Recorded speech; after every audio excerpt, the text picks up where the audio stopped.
Assalamualaikum warahmatullahi wabarakatuh. Bismillahirrahmanirrahim. Alhamdulillahi rabbil alamin.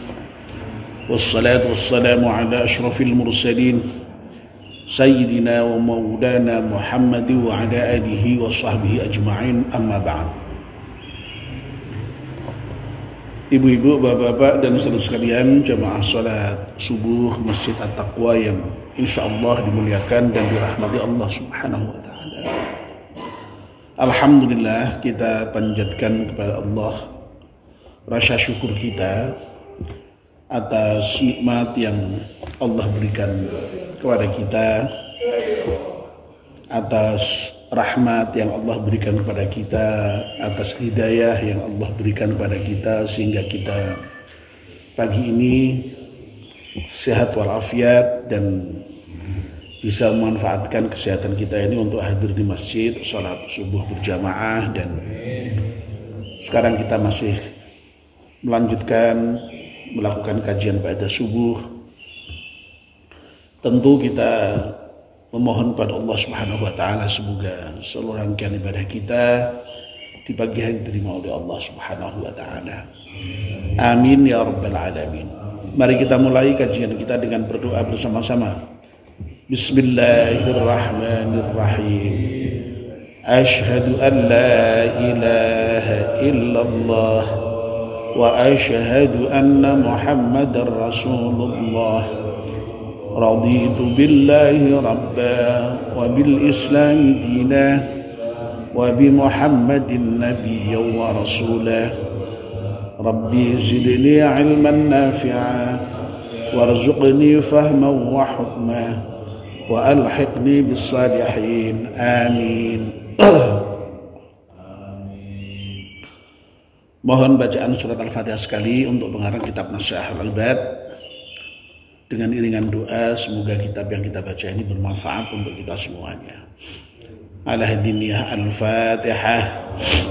A'udzu billahi minasyaitonir rajim. Bismillahirrahmanirrahim. Alhamdulillahi rabbil alamin. Arrahmanir rahim. Maliki yaumiddin. Iyyaka na'budu wa iyyaka nasta'in. Ihdinas shiratal mustaqim. صراط الذين أنعمت عليهم غير المغضوب عليهم ولا الضالين. Amin. Bapak dan Ibu-ibu, kita masih meneruskan pembahasan kita tentang makalah yang ke-52 dari bab Thulathi. Kemarin kita sudah sampaikan bahwa makalah yang ke-52 bab Thulathi ini masih merupakan makalah Dhunnun al-Misri dan masih berbicara tentang ciri-ciri orang yang ma'rifat kepada Allah dalam versi yang lain. Jadi pada makalah yang ke-51 sudah berbicara mengenai ciri-ciri orang yang ma'rifah kepada Allah. Bab 52 ini juga berbicara mengenai ciri-ciri orang yang ma'rifah, orang-orang yang mengenal Allah. Kemarin sudah kita bicarakan bahwa ciri orang yang al-arif billah atau ma'rifah kepada Allah atau mengenal Allah itu yang pertama adalah wafiyun. Orang yang menaati janjinya atau menepati janjinya kepada Allah, sehingga dengan menepati janji itu orang yang arif billah itu ya kemudian melaksanakan perintah-perintah Allah dengan sungguh-sungguh. Wa qalbuhu dzakiyun. Yang kedua, orang yang arif billah itu hatinya cerdas, cepat untuk memahami sesuatu, objek yang ingin diketahui, ingin dipahami. Nah, 2 poin ini sudah kita bahas cukup panjang lebar ya, dalam 2 pertemuan sebelum ini. Pagi ini kita akan meneruskan poin yang ketiga yang mudah-mudahan selesai ya, pagi ini. Wa amaluhu lillahi zakiyun. Orang yang al-arif billah, orang yang mengenal Allah, ma'rifat kepada Allah, itu amalnya zakiyun. Itu dari kata-kata zaka itu maknanya suci atau murni ya.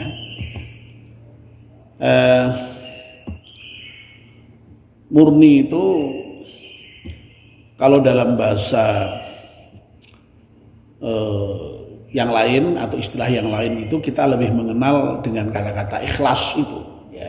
Jadi orang yang al-arif billah itu amalnya ikhlas, murni, zakiyun ya.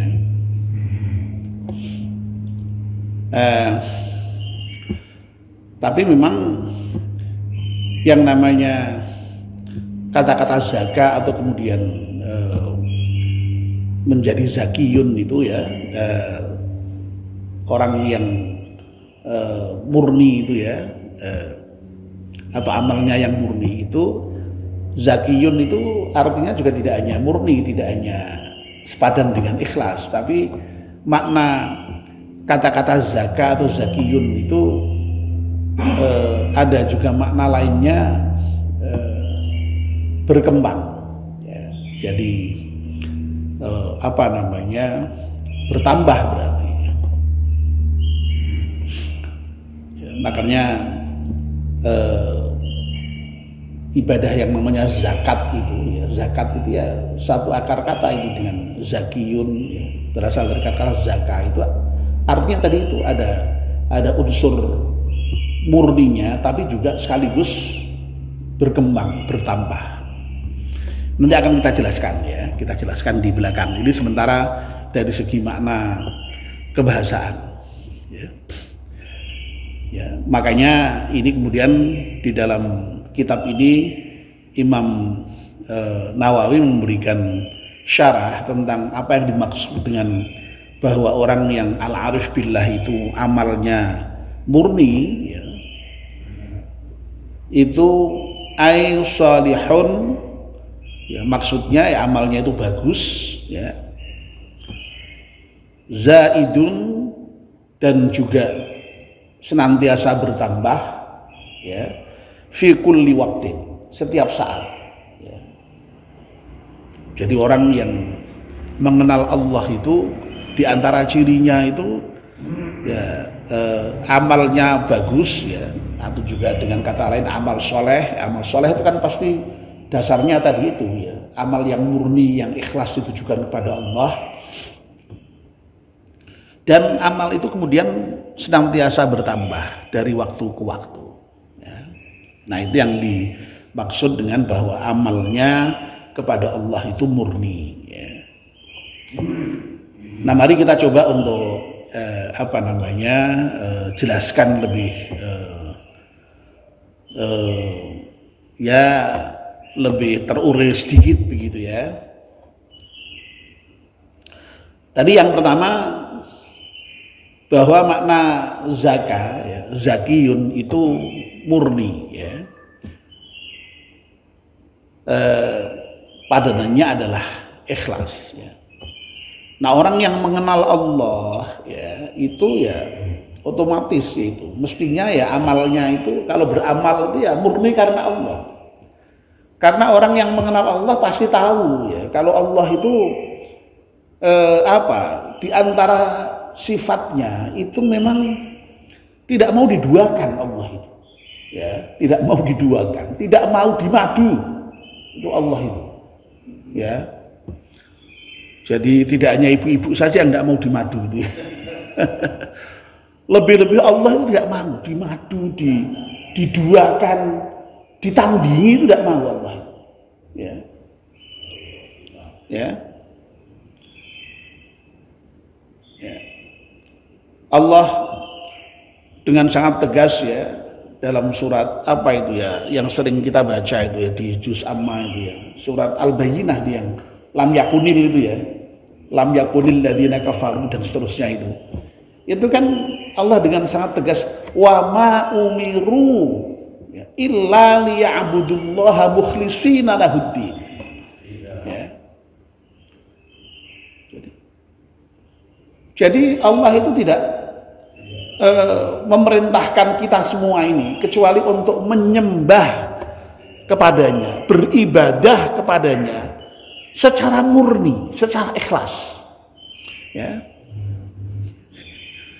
Tidak boleh itu dicampuri itu ya.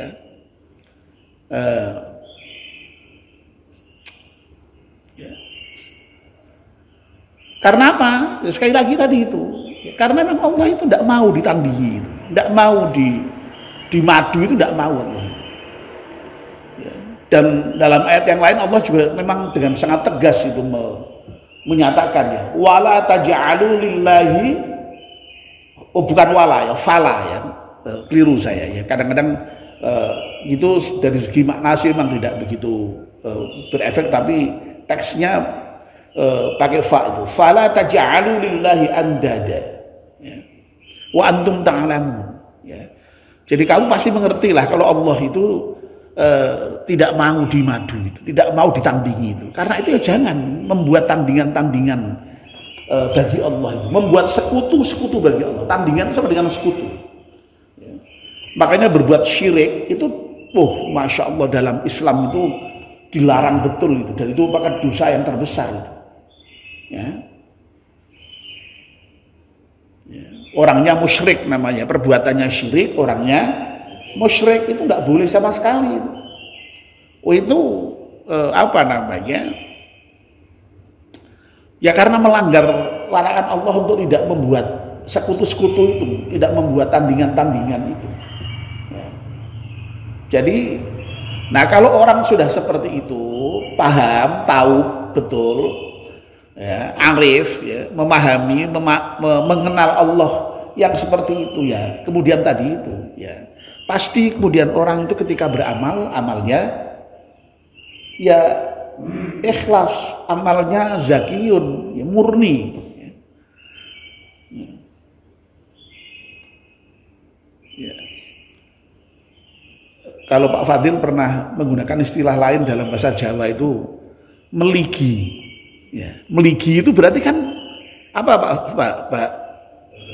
Pak Jazuli, Pak? Meligi itu kan khusus kan ya, tidak boleh ada yang lain. Ya, ya Allah itu. Jadi sekali lagi orang yang apa namanya mengenal Allah itu karena tahu persis Allah itu memang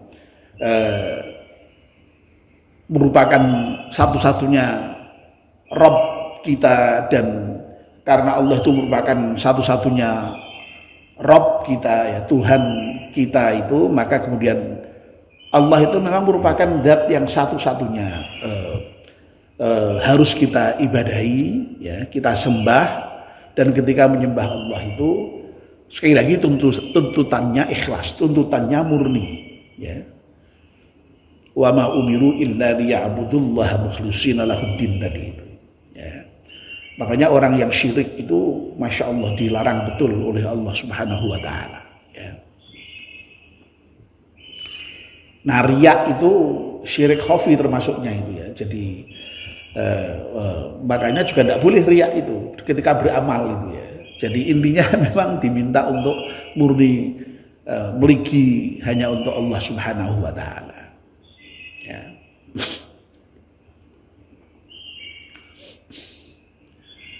Nah kalau toh ada misalnya kok kepentingan-kepentingan lain, kepentingan itu tidak boleh di luar kepentingan Allah.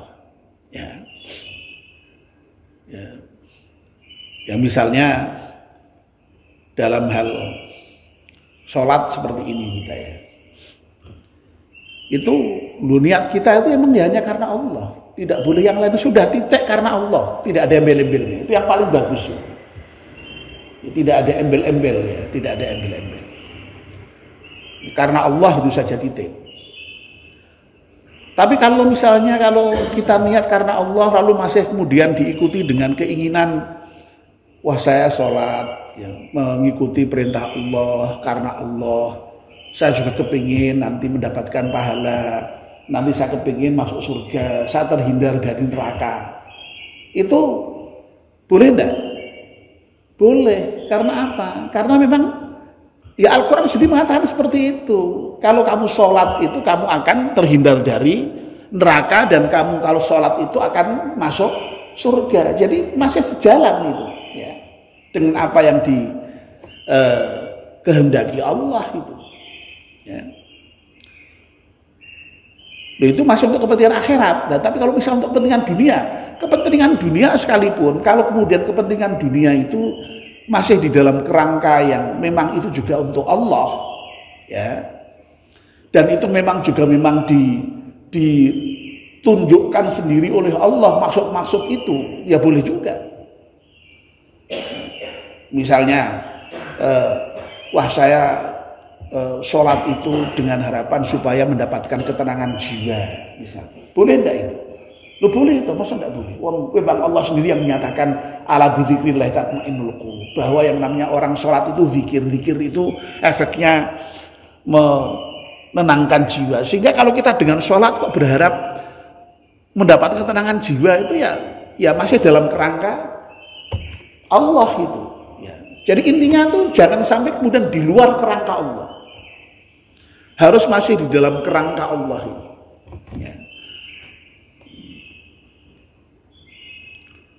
Wah saya tak sholat berjamaah, kalau jamaah itu kan bisa bersilaturahim dengan saudara-saudara saya, bisa bertemu saudara-saudara saya ya. Boleh enggak? Ya boleh. Memang jamaah itu diperintahkan Rasulullah, dan dengan jamaah itu pasti dengan itu kita ya diantaranya justru ya dengan jamaah itu kemudian sambunglah silaturahim di antara kita itu sebagai jamaah ya. Masya Allah, jamaah itu kan luar biasa memang ya di masjid itu. Lalu dari jamaah itulah kita kemudian bisa mengkreasi, menginisiasi berbagai macam aktivitas yang lain ya. Ya. Ya. Ya alhamdulillah berbasis masjid ya, berbasis jamaah ya. Kita kemudian lalu misalnya kemarin ya, ini perlu juga saya izinkan saya untuk menyampaikan terima kasih ya kepada bapak-bapak dan ibu-ibu yang kemarin alhamdulillah ikut besok salah seorang saudara kita di rumah sakit ya. Nah ini sekali lagi perlu kita syukuri ya. Alhamdulillah dulu program Masjid Peduli Jamaah Sakit ini kan sebenarnya dulu sudah berjalan sangat baik sekali ya sebelum COVID itu. Tapi ketika COVID lalu kemudian boleh dikatakan berhenti total ya. Sebenarnya setelah COVID itu sudah mulai dicanangkan kembali, tapi ya lagi-lagi suasananya itu belum mendukung ya, karena semula sudah tidak sama sekali, tiba-tiba diadakan lagi itu lalu kemudian belum seperti yang kita harapkan. Ya ada kunjungan-kunjungan dari masjid kepada jamaah sakit itu ada beberapa kali dilakukan ya, tapi ya mungkin terbatas ya, orang-orangnya yang ikut terbatas ya. Nah, kemarin alhamdulillah setelah diumumkan ya di forum jamaah itu kok alhamdulillah juga respon jamaah luar biasa ya. Kemarin tuh kalau tidak salah 4 mobil ada Pak ya, malah 5 ya, malah 5 mobil alhamdulillah itu ya. Jadi sekali lagi saya menyampaikan terima kasih atas nama pengurus masjid ya, dan kita berharap mudah-mudahan itu berkah ya, dan mudah-mudahan nanti selanjutnya sudah jalan kembali ya program untuk besuk ke masjid itu ya. Dan saya juga berterima kasih ya kepada jamaah kita yang mengingatkan kita ya. Jadi saya senang sekali kalau ada jamaah yang mengingatkan ya. Ini juga alhamdulillah ya, berkat diingatkan oleh salah seorang jamaah ya. Jadi Pak Nun Sewu ini kok program besok jamaah yang sakit kok kurang begitu jalan ya, buat diaktifkan kembali. Oh ya Pak, terima kasih ya. Nanti saya sampaikan ke pengurus yang lain ya. Dan alhamdulillah kemarin sudah dimulai, dan terima kasih juga kepada koordinator yang membidangi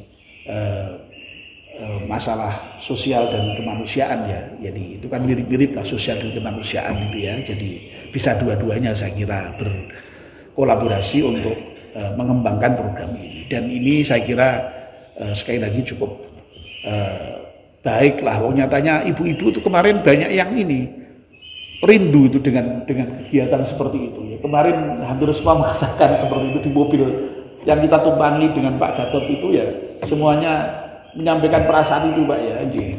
Sampai ada yang mestinya itu rapat pertemuan RT Pak ya, itu sampai minta izin untuk mengikuti bisa besuk jamaah ini. Sekali lagi terima kasih. Mudah-mudahan diberkahi Allah Subhanahu wa taala. Amin ya rabbal alamin. Ya, jadi sekali lagi intinya semua amal itu asal dalam kerangka Allah Subhanahu wa taala ya.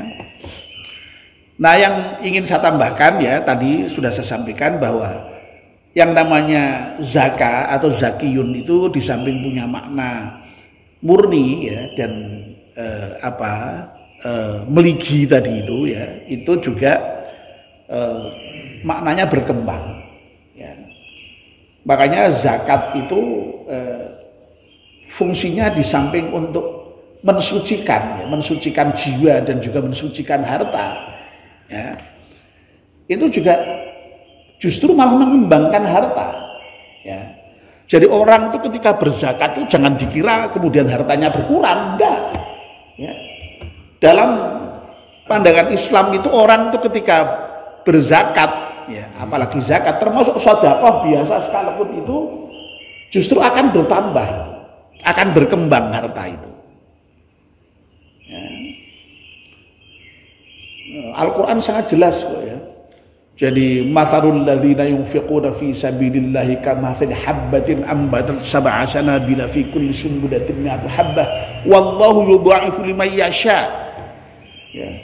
Jadi orang yang berinfak di jalan Allah termasuk zakat itu ya, ibarat orang menanam padi itu, satu butir padi itu melahirkan 7 cabang itu ya, uli itu ya, masing-masing uli cabang itu 100 butir ya, akhirnya menjadi 700 butir itu ya. Dan itu aja masih Allah tambahi lagi, wallahu yudha'ifu liman yasha. Allah masih mau melipat gandakan kepada siapa yang dikehendaki. Jadi luar biasa memang. Jadi kita harus yakin ya, kalau kita sedekah, kalau kita infak, kalau kita membayar zakat itu bukan mengurangi harta kita, pasti akan menambah, bahkan melipat gandakan harta kita ya. Nah, minimal di akhirat, minimal itu. Tapi saya kira sudah banyak itu pengalaman orang-orang yang bersedekah, berinfak itu, dengan infak, dengan amal itu justru malah hartanya dilipat gandakan oleh Allah Subhanahu wa taala di dunia ini juga ya. Karena Allah, karena apa? Karena memang seperti yang dulu sudah pernah saya sampaikan ketika membicarakan tema tentang malaikat itu mendoakan orang-orang mukmin itu ya, dalam hal apa saja. Itu diantaranya malaikat itu mendoakan orang-orang yang berinfak di jalan Allah ya, termasuk berzakat itu ya. Coba bayangkan itu, setiap pagi ini seperti ini nih, malaikat itu turun kemudian berdoa kepada Allah. Doanya apa? Allahumma a'ti munfiqan khalafa. Allahumma a'ti mumsikan talafa. Ya Allah, berilah ganti, bahkan yang berlipat-lipat tadi itu, kepada orang-orang yang berinfak. Dan berikan kebinasaan bagi orang-orang yang menggenggam hartanya itu di tangannya, yang tidak pernah melakukan sharing hartanya. Jadi Masya Allah itu, malaikat itu saben hari itu mendoakan orang-orang yang berinfak itu supaya diganti. Nah, makanya ini Imam Nawawi dengan sangat tegas ketika mensyarahi wa amaluhu lillahi zakiyun itu ay salihun, maksudnya amalnya baik ya, dan kemudian bertambah setiap saat itu, berkembang setiap saat. Jadi kalau orang itu amalnya baik dan kalau amalnya itu diterima, itu biasanya efeknya pasti bertambah kemudian ya. Kalau amalnya bersedekah, ya sedekahnya biasanya bertambah ya. Wah, kalau sudah pensiun gimana Pak? Ya sudah, semampunya dengan apa yang dimiliki itu tetap berusaha untuk bisa bersedekah seberapapun. Wong yang dituntut itu tidak harus banyak ya. Yang penting asal kita mau bersedekah itu ya. Wah ya, kalau masih punya Pak, kalau tidak punya bagaimana? Sedekah itu tidak hanya dengan uang ya. Kemarin ada salah seorang jamaah yang secara khusus itu bertanya kepada saya, bahkan malahan sampai silaturahim ke rumah itu untuk menanyakan tentang sedekah itu ya.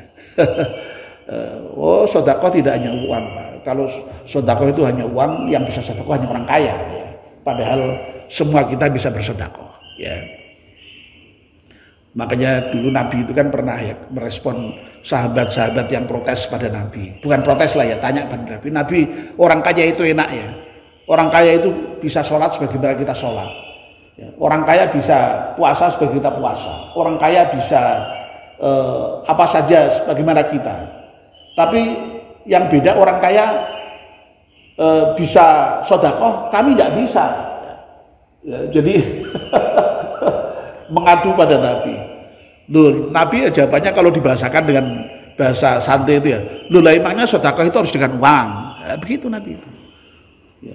Wong kullu tasbihatin sedekah, kullu tahlilatin sedekah, kullu tahmidatin sedekah. Zikir-zikir itu semua sedekah itu. Ya.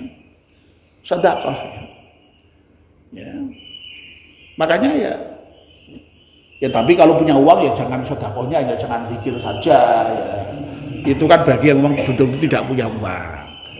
Kalau punya uang banyak kok lalu kemudian orang nyumbang lah kan sedekah. Lah apa wis maca tahlil, wis maca zikir, wis maca ya. Bahkan Masya Allah ya, senyummu kepada saudaramu ketika bertemu itu sedekah itu. Kita ketemu orang dengan wajah yang sumringah ya, yang cerah ya, itu sedekah itu. Sampai begitu. Bahkan malahan kita berkumpul dengan istri aja itu sedekah itu. Wa fi bud'i ahadikum sedekah. Loh, jadi sedekah itu maknanya luas sekali itu ya. Ya, jadi ya mudah-mudahanlah kita itu bisa dengan gampang ya, bersedekah ya sedekah apa saja, termasuk dengan uang kalau kita memang punya uang, dan mudah-mudahan kita dimudahkan itu sedekah itu.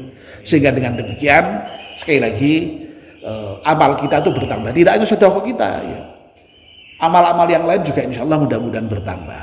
Amin ya rabbal alamin. Sehingga dengan begitu orang-orang yang arif billah itu amalnya banyak, itu seperti yang kemarin sudah kita bicarakan itu, wa amaluhu lillahi katsirun gitu ya. Nah ini. Baik Bapak dan Ibu-ibu, sampai di sini ya kajian kita pagi ini. Maaf ini agak panjang sedikit ya. Jadi tak tambahi tadi itu tentang sedekah tadi itu. Ya. Terima kasih ya karena di hari Minggu jadi agak panjang sedikit. Maaf kalau sekiranya ada yang terganggu ya dengan tambahnya waktu sedikit ini. Dan mari kita akhiri dengan berdoa bersama-sama. Bismillahirrahmanirrahim. Wal 'ashri innal insana lafi khusrin illa alladzina amanu wa 'amilus salihati wa tawassaw bil haqqi wa tawassaw bis sabr. Subhanakallahumma wa bihamdika asyhadu an la ilaha illa anta astaghfiruka wa atubu ilaik. Wassalamu alaikum warahmatullahi wabarakatuh.